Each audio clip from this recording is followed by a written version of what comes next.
Awesome. Hi, everyone. We are going live. Nice to see you all. I always say hi to everyone, even though there's no one here yet in the beginning, because for people that are watching this on the replay, hi, everyone on the replay. And then we are waiting for people to sign in and say hi. Good evening, everyone. We are back after last week with Dr. Anusha Lachman. And I'm very excited about continuing our conversation because, Doctor, my mind was blown. You said so many things that actually was so striking and so hard hitting. And I think a lot of people, from reading the comments, I think a lot of people agree that it actually was really hard hitting, and there was a lot that people could wrestle with. So with that, I wanted to actually quickly go through some of the comments that we got. One of the ones that we got was from Catherine, and she said, "Oh my goodness, how I needed to hear this 2 years ago. My baby blues turned out to be postpartum depression, as well as undiagnosed OCD. I wish I had not waited 6 months to get help. We really need to normalize asking for help and knowing you're not alone or crazy. Thank you for this wonderful ed session." And so I wanted to share that with you because for those of you who are just joining us, we are talking about mental health. And last week, we actually talked about maternal mental health and how that affects women. And it's a topic that people, it's almost a taboo topic that people don't want to talk about. And so we're trying to normalize it. We're trying to break the stigmas. We're trying to bring it into the light and make sure that people have the opportunity to talk about it. And then tonight, in addition, the part two, we're talking about COVID and how that's affected mental health in maternal health, but at the same time for caregivers and children in general. So welcome back, Dr. Anusha Lachman. Nice to see you. And Nice to yeah, see you I too. think thanks. I think we will go straight into like a little bit of a recap. I have a question that's going to recap a little bit about what we chatted about last week for anyone who's missed it, and maybe just a refresher for some people as well, and to set the tone for the rest of our conversation. So, my first question of a two-part question is a quick recap on why maternal health is so important, and in the second part, what do babies need for optimal infant mental health development at the start as well? So the two-part question that kind of sums up what we chatted about last week. Right. So, I mean, thank you for having me again. And I think it's always lovely when we get comments and it resonates with people because that's what science is about, right? Taking it to people who live it every day. And so, one of the things about maternal mental health, like you said, is people don't talk about it. And Mm. there's this expectation that mothers just smoothly fall into place with a whole new environment, a change in their lifestyle, this new baby, and people are just expected to cope. So, maternal mental health is really asking us to take a step back, to look at something beyond just physical health of mothers, but really looking at how they emotionally regulate themselves, how they're able to negotiate this new baby, and whether or not they actually are struggling. So when we talk about maternal mental health, we don't talk about it in isolation. We talk about this mother in the context of the child and her environment and all the expectations. And a reminder that actually in South Africa, we need to talk more about this because maternal mental illness, common perinatal mental health disorders, so things like postpartum depression, anxiety, substance use disorders, are 3 times higher in its prevalence rates than anywhere else in the world. So we are not screening, we're not asking about it, and we're not treating it quick enough because the thing is, if we pick it up, we're better able to manage it. And if we're better able to manage it, then we're better able to improve maternal outcomes and baby outcomes get better. And that brings me to the second question, which is about infant mental health. So I often get asked, why would a baby need a psychiatrist? And it's a very interesting question because babies are actually more than just little beings that need to be fed and kept warm and kept safe. They need all of that. But actually, infant mental health is looking beyond that and looking at what are the cognitive, the social, emotional, and the physical developmental aspects of a baby that need to be encouraged to thrive in order to optimally function. And when we think about infant mental health, we think about the baby in the context of its mother or its primary caregiver.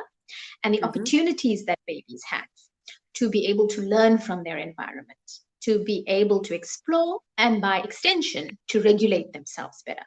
So, a Mm-hmm. well regulated baby is better able to thrive and to optimally develop. And that's why we're interested in infant mental health. And how the two ties up is that the baby is part of the mom, and the mom or the caregiver basically feeds back. It's a bi-directional relationship. Mm-hmm. And so we can't talk about one without talking about the Mm.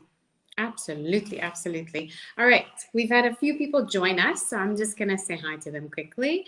Hi, Pat. Nice to see you. Hi, Amy.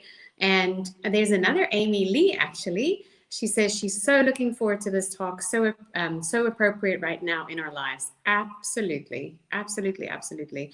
Charmaine, good evening. Amisha is there as well. Hello, Amisha. And then hi, Sandine. Sandine sends hi, doctor, as well.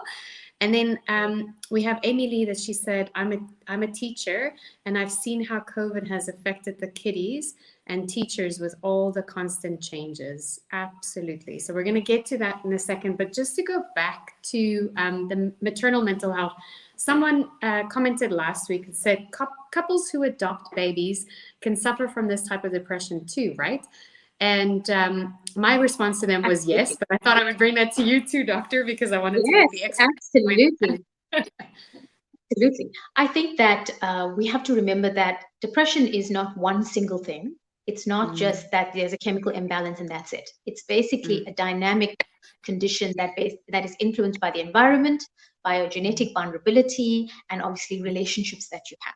And so, mm, absolutely, it doesn't matter if someone is a biological parent or a foster parent or mm, adoptive parents, or whether they are mm, same sex parents, or whether there's a mm. sperm donor mother. The Yeah. problem is that that relationship is more important. That supersedes everything.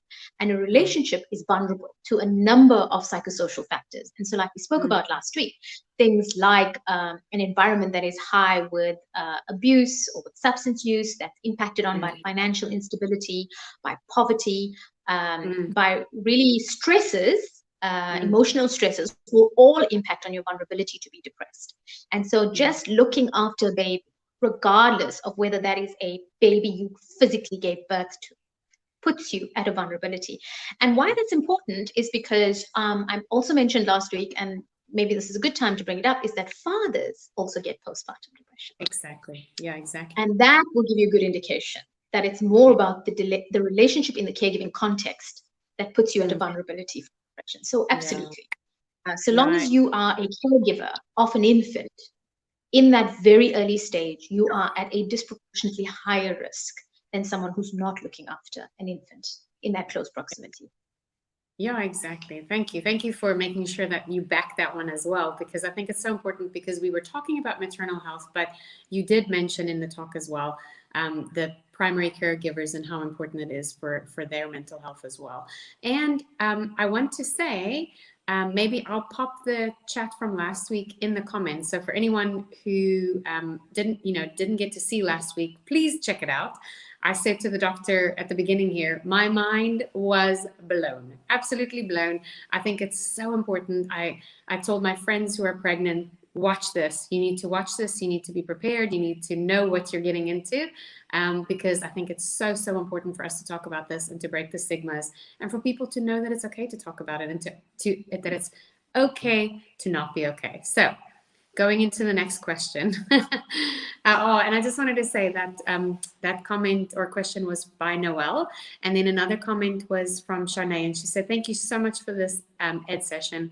Even though I'm not a mom, this has still been so incredibly informative. And that's exactly what I'm saying is that we can take this information. Those of us that are moms can take this on.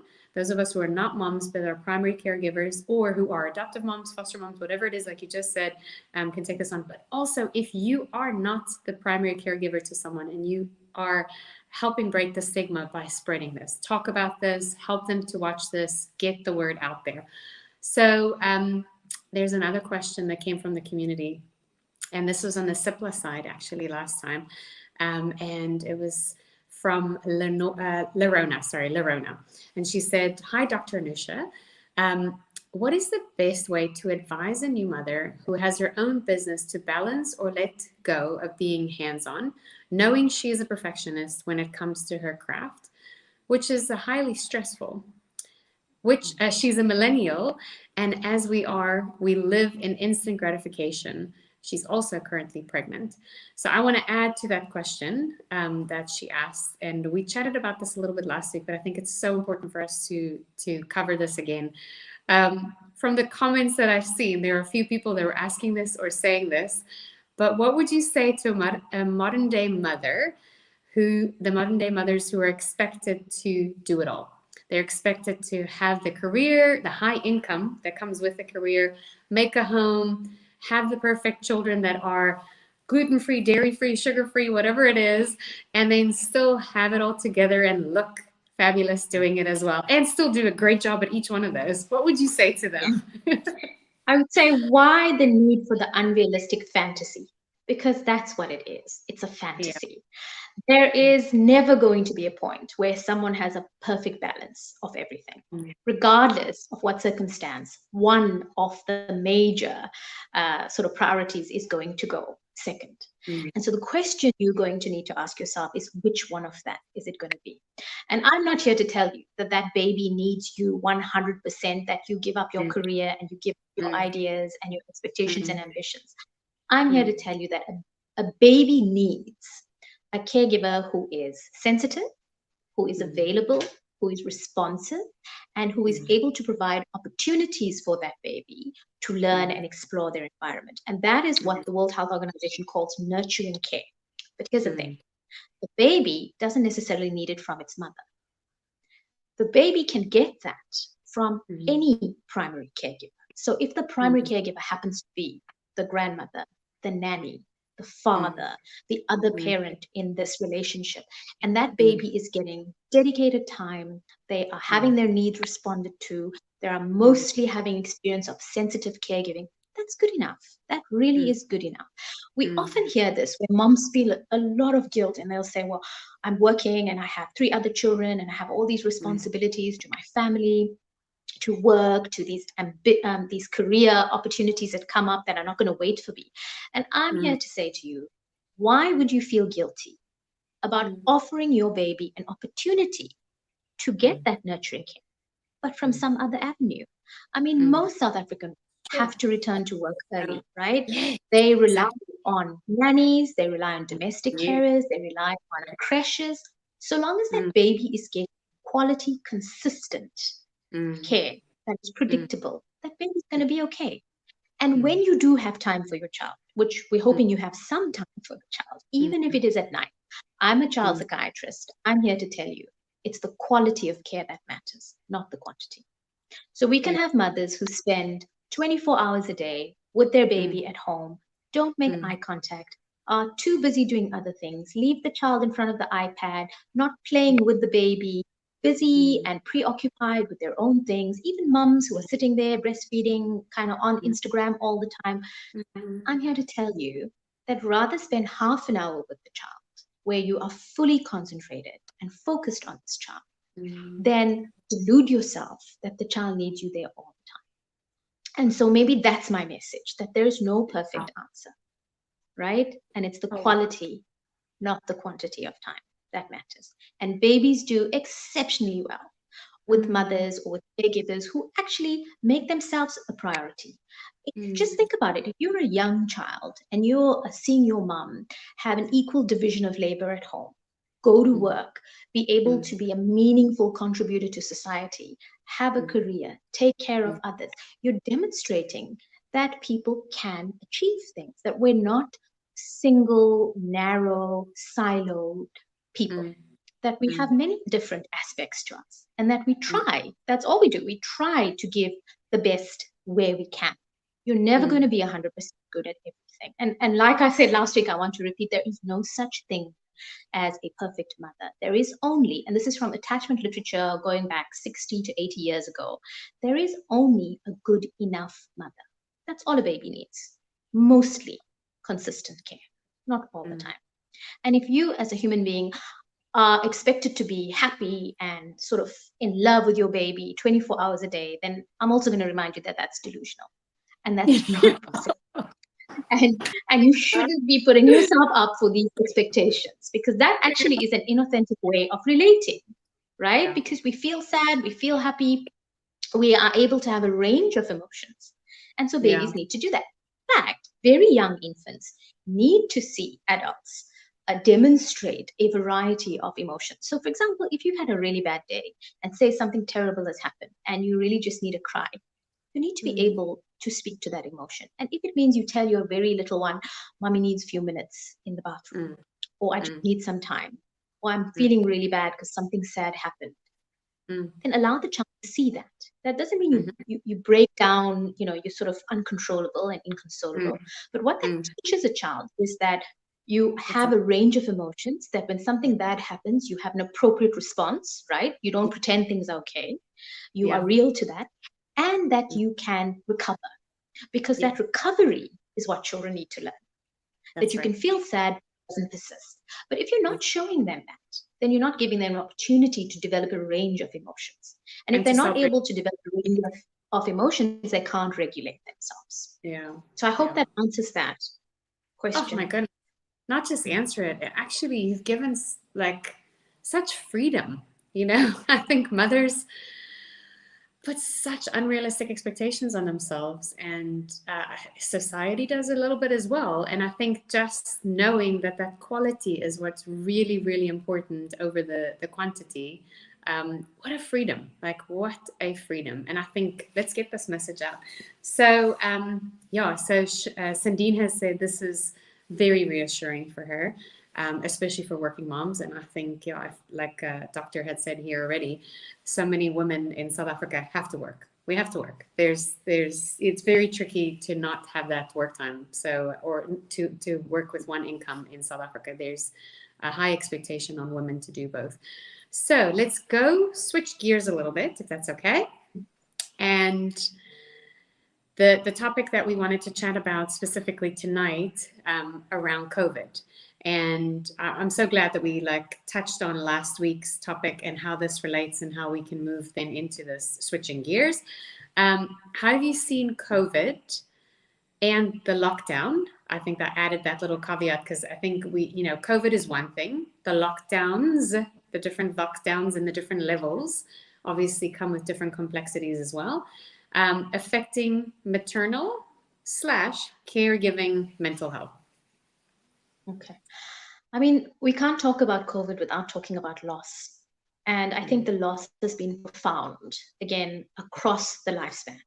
And so this is not, there's a stat that's come out that I think there are 90,000 children in sub Saharan Africa who've lost both their parents or have lost their primary caregivers just during COVID over the last year.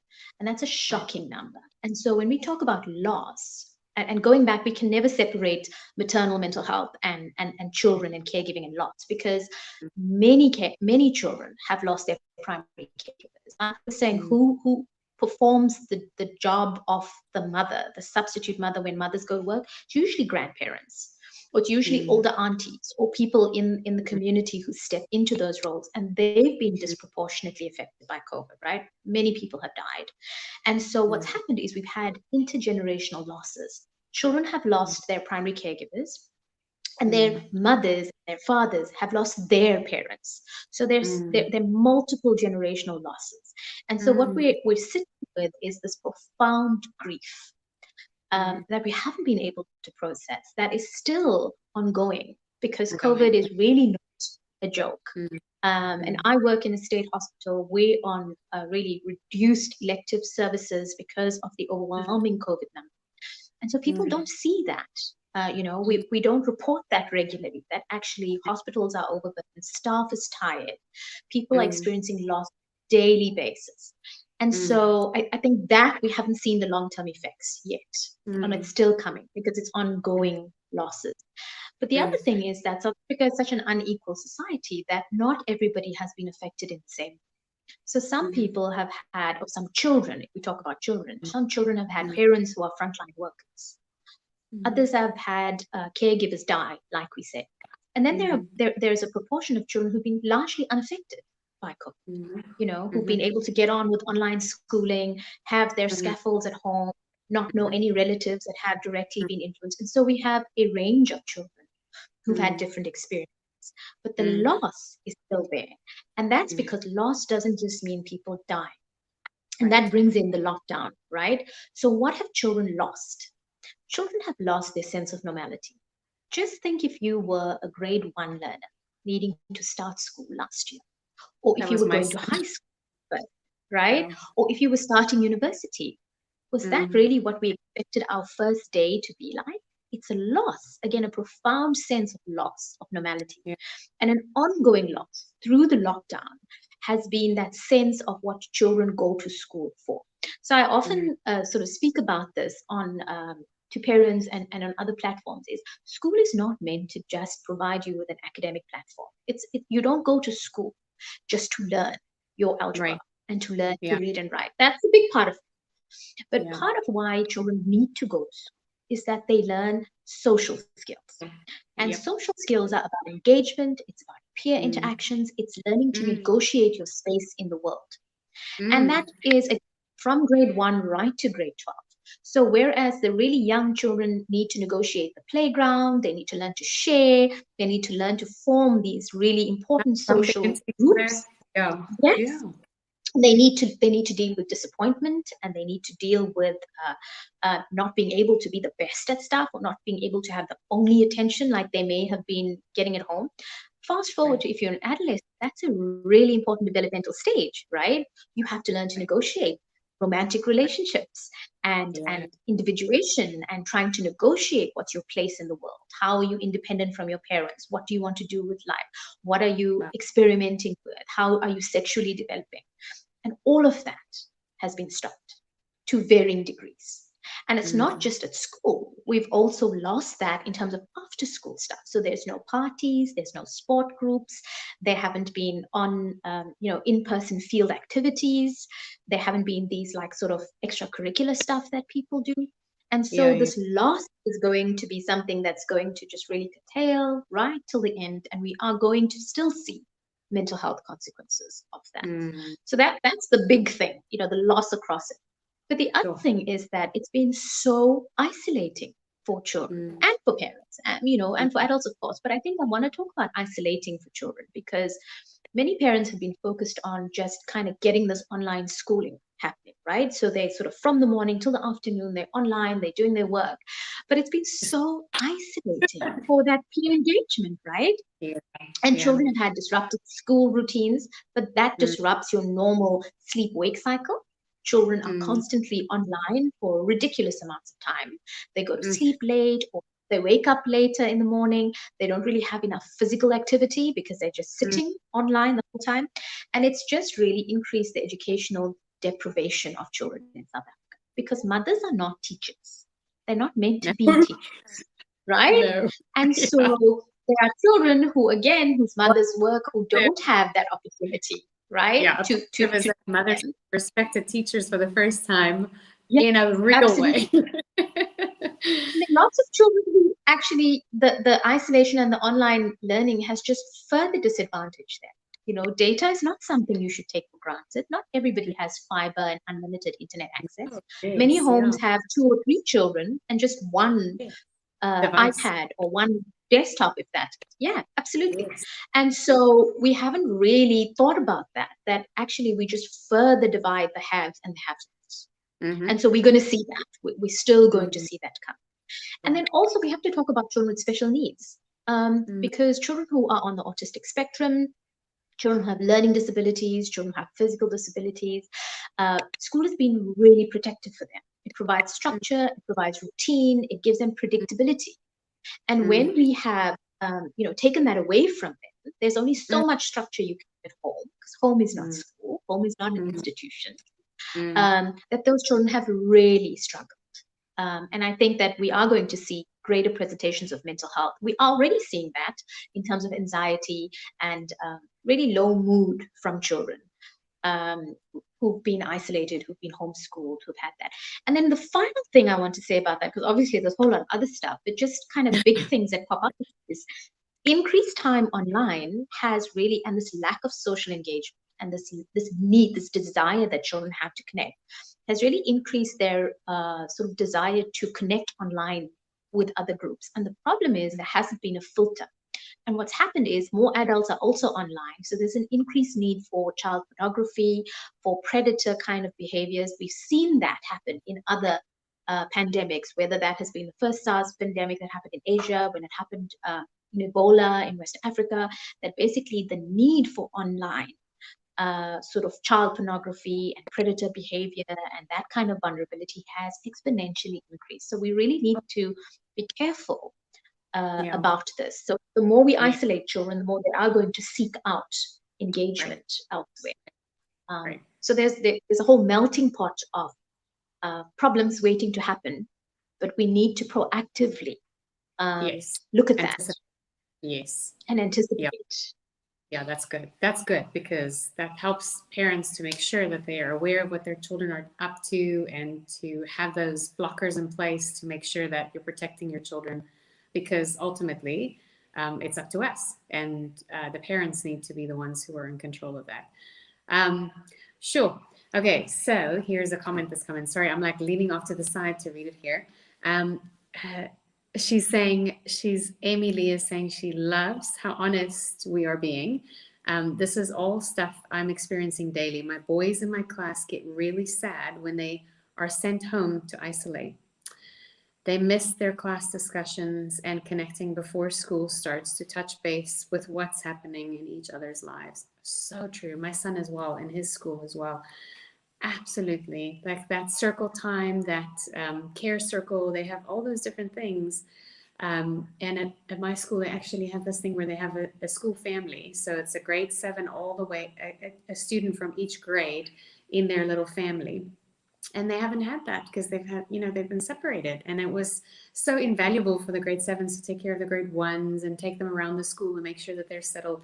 And those are the kind of losses that you're talking about, like those things, those social interactions that parents aren't able to volunteer at the school anymore. So that those separations of, the connection between family and school, there is a laundry list. Okay, so we can go on about all the losses, but we don't want to leave it there because then we would be depressing people even more. So let's talk about how, what are some of the ways that warning signs that we can look out for when it comes to mental health for mothers, maternal health care. Sorry, let me rephrase. What are some of the warning signs for mothers to look out for so that they can make sure that they get the assistance and the help? And then we can go off on that and say, for caregivers, what are some of the things that they need to look for their children? And then maybe we can talk about some ways that we can support the children as well. Okay. So first and foremost, So primary first and foremost caregiver. for mothers, Yes. yeah.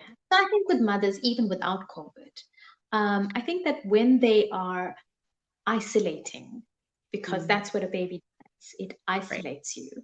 essentially. Yeah. That they need to basically reflect on how much of this is manageable, how much Mm-hmm. of this actually requires extra help.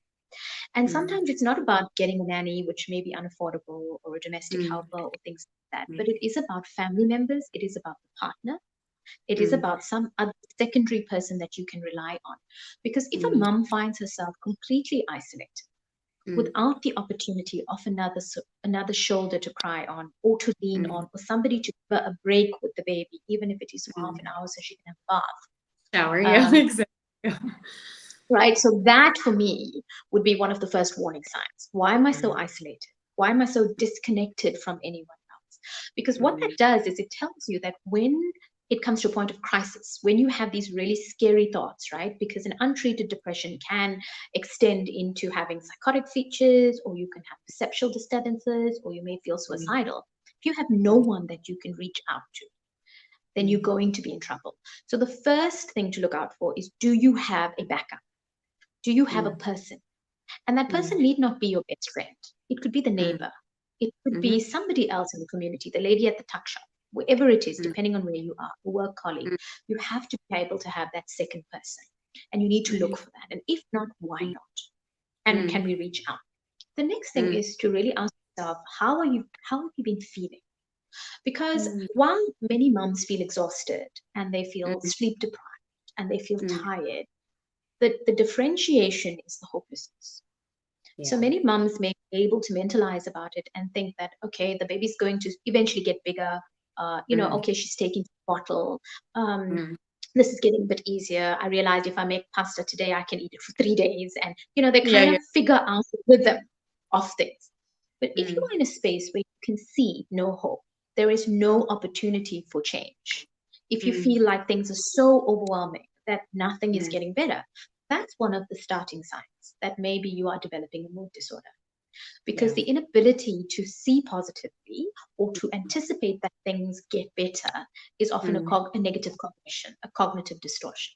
So that's the other thing. And then obviously, if you find that you have loss of appetite, loss of weight, so really physiological reasons, that would be the same for depression across any mm, kind of gender or age group, mm, then that would be worrying. So, mm, moms may not have the time to sleep if they're feeding on demand or things like that, but they get hungry and they mhm, eat. And mhm. even if they eat unhealthily, they're still eating. The Sometimes. desire, the appetite is there, right? Yeah. Yeah. But if you find Yeah. that physiologically that's missing, right? You're losing weight, you're not eating, you're forgetting to eat, even though Yeah. you are hungry, or you're not feeling hungry anymore, Yeah. then those are Yeah. warning signs, I Okay, would that's think. And then obviously, if you have any intrusive thoughts, so thoughts that you either want to harm yourself or you want to harm your child. And I want to talk about that because that is a mm, very common that comes up. That you okay. feel this sense like, I just didn't want to do this anymore. This is Right, really right, too right. much. Yeah. And I'm here to say that that's a very common thought. And it's a Yeah. worrying thought, and it's where you need to now seek help. Okay. It doesn't mean you're a bad mother. It doesn't mean you want to kill yourself or harm the Yeah. child, but it Yeah. could develop into something else. But it's Yes. treatable. All of these things are treatable. We were talking last week about what are the treatment options. And Yes. moms are Yes. really anxious. They don't want to talk about that because they think I need to immediately get onto medication. And again, I'm here to tell you medication is one option, a very good option if you need it, but there are lots of Yeah. other options. And Yeah. so, one of the primary treatment modalities for a mild depressive episode is psychotherapy. And that can take many forms, whether that is cognitive Mhm, behavioral therapy or family based mhm, therapy or individual, interpersonal therapy. That there are a mhm, variety of things that you can do. mhm, Even counseling, supportive counseling, getting therapeutic interventions are very helpful for depression, especially in the perinatal period, right? Because mhm, women feel supported and they do better, they recover. mhm. And Yeah. so I'm here to remind you of that. The other thing I want to say is that medication is not bad. If you need Mm, it, if there are risk mhm, factors, there are mhm, safe medications that we have a lot of experience in, that we mhm, can use to treat in pregnancy and in the postpartum, which have mhm, minimal effects on babies. And just think of it as if you had untreated or uncontrolled hypertension, if you had epilepsy that was making you mhm, fit during pregnancy, you would take mhm. medication. And Yeah. so untreated depression has similar effects on the baby and the developing brain. Mhm, So think of it mhm. like that. And there are many perinatal experts in South Africa that can be consulted uh, Fantastic. to help you choose. And it's always a risk benefit ratio. Remember, taking a Panado is a Mhm, risk, mhm. right? So Yeah. we need to reframe it and we need to ask ourselves, what is the risk of not treating something versus the Mm, potential risk mm, uh, of a medication? mm, So that's really important. Screen, recognize when things are not okay. And like you said at the beginning, it doesn't have to be a mother herself that mm. notices this. Friends Right. of mothers need to notice Yeah. this. And that's why Yeah. it's important to listen to things like this so that you can Yeah. recognize it and offer Yes. help and direct it in that way. Because if you are depressed, you're very likely not to recognize that in yourself. Yeah. And that's why you Yeah. need that other person who's able to Yeah. recognize that for you and offer the help. So that Yeah. would be my thing about mothers and mental health. That it's common, but that we can treat it and that we have success stories. I Yeah. see a lot of things on social media, Tash, which really worries me when I follow these mummy bloggers and things on Mhm, Instagram. And there's this perception that natural is better. That, oh, mm, I'm doing so much better because I'm not taking medication, but I'm taking cannabis oil and I'm taking some other homeopathic stuff. And mm, again, we need to stop shaming mothers. mm. You take the treatment that works for you. And if it is Exactly. serious enough, It needs medication, then that is what you take. And natural is not always better. No, And yeah, natural is not always effective. yeah, So we have to be open to the idea that there is a spectrum of treatment options available, yes, and that we have to yep, take the one that is safest for that mother yeah, and that child. absolutely, And stop shaming mothers who reach out for that help. yes, absolutely. Yeah, and I think you hit the nail on the head. Do your research. Don't just accept everything as at face value. Don't do your research. I think it's so important to do your research to find doctors who are going to balance treatment and medication and not just prescribe very quickly just to get it over and done with. It has to be this balance in making sure that you get what's best for you and what's best for your family. And yeah, absolutely. And listen, I'm going to say this because we're on the Jeff platform as well. There is also making sure that you take care of your physical and nutritional health as well, because that will contribute to the dopamine and making sure that you've got, all these different levels in your brain with the endorphins. That's going to increase how you feel about yourself as well, and taking control of your life. And yeah, so many different ways that you can actually do it, but make sure that you get help. Don't suffer in silence, and ask for help. Ask for help.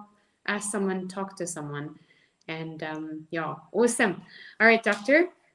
So we talked about the caregivers, and then maybe we need to chat a little bit.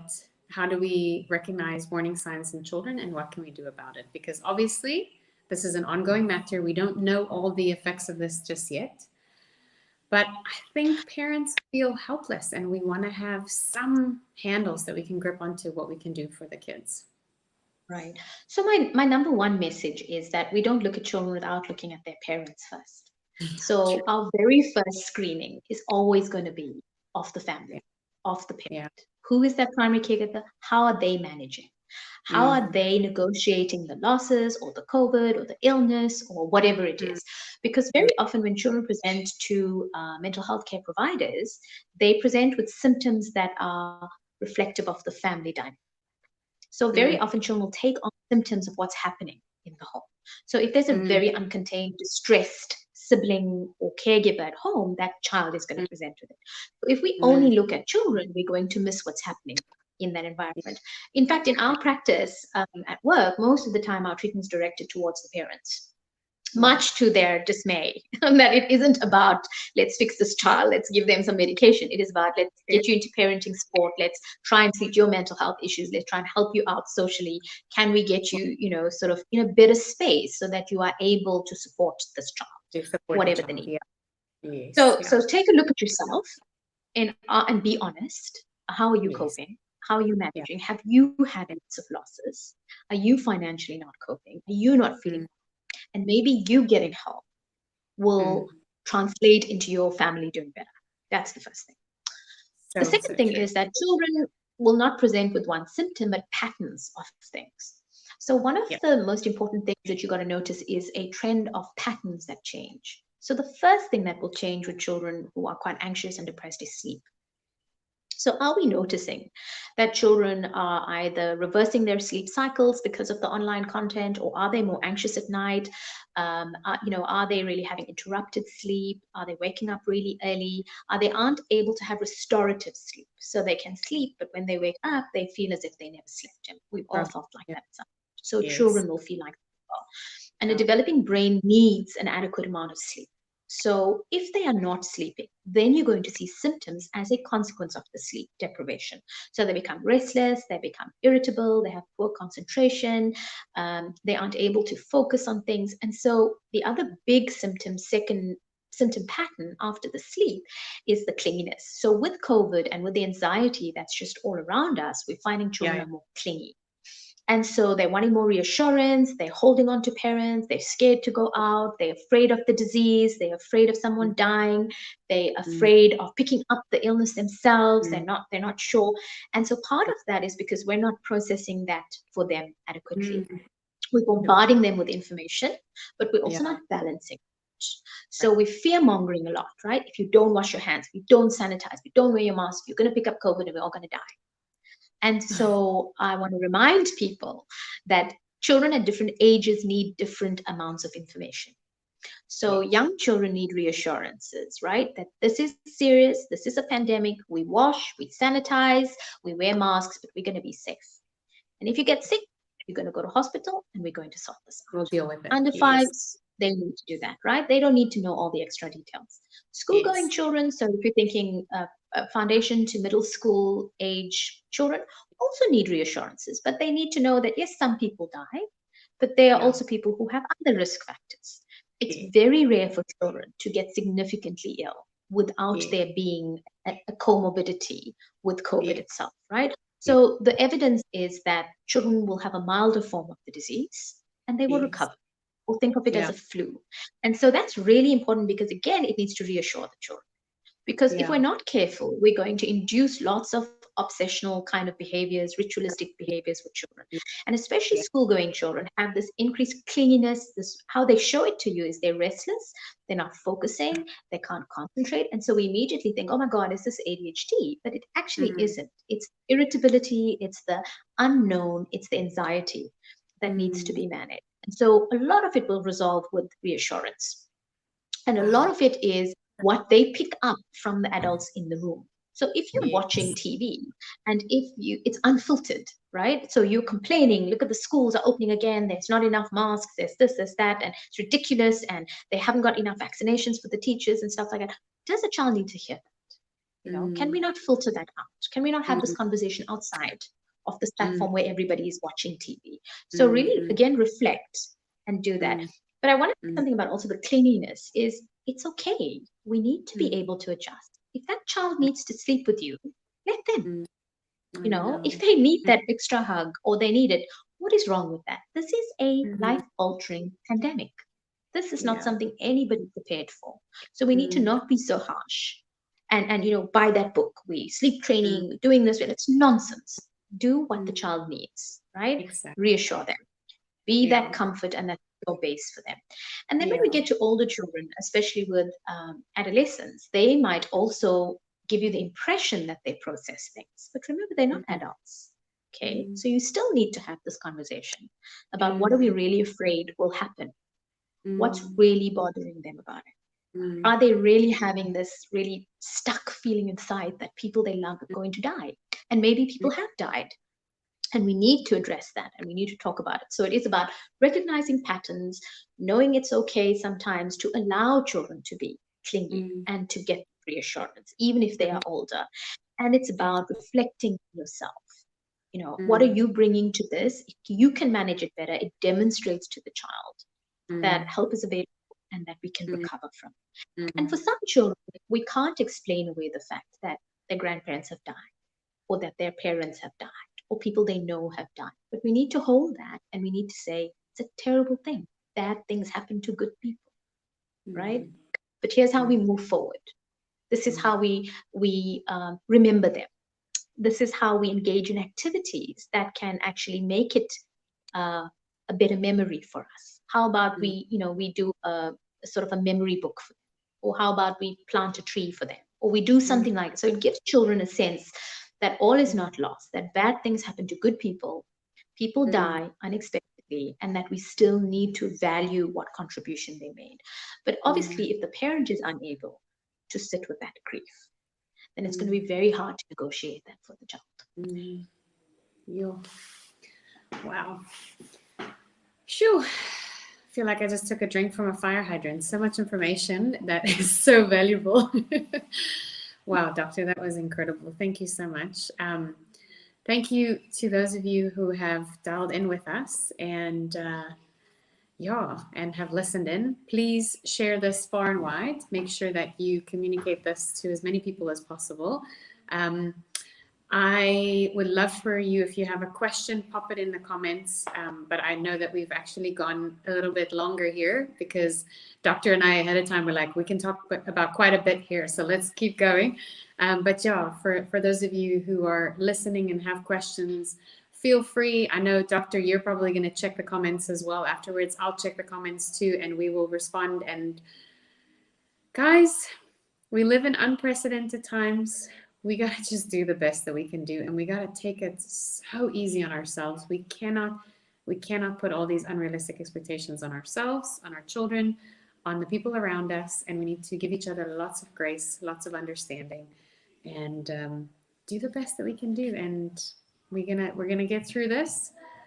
Other other generations have gotten through other yeah, tragedies, and yeah, I don't think a global pandemic like this has ever happened before, but people have gotten through tragedies before, and society recovers. And so we will recover, we will rebuild, we will do a new way of doing things, and that's okay.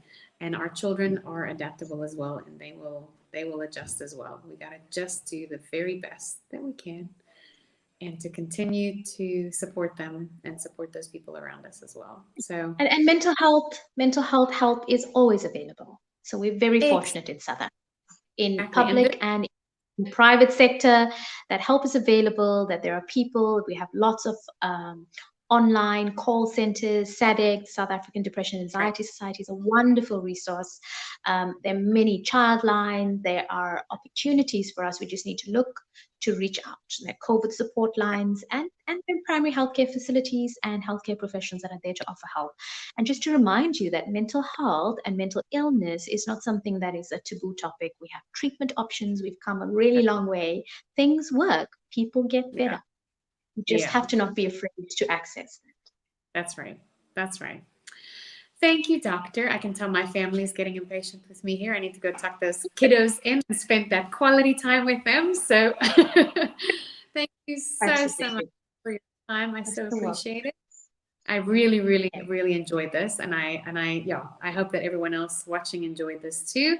Natalie said, "Loving the talk, thank you," and Pat said, "Thank you, Tash and Dr. Anusha as well," and thank you from Amy. So, guys, thank you so much for listening, and we will see you guys. I think the series is continuing in September with some new doctors, but obviously we will always communicate this to you all. So over on Sipla side, thank you for joining us. And then thank you, Jeff Fam, for joining us this evening. Have a lovely evening Good and goodbye. evening. And Bye, well, thank you, Doctor. everyone. Bye.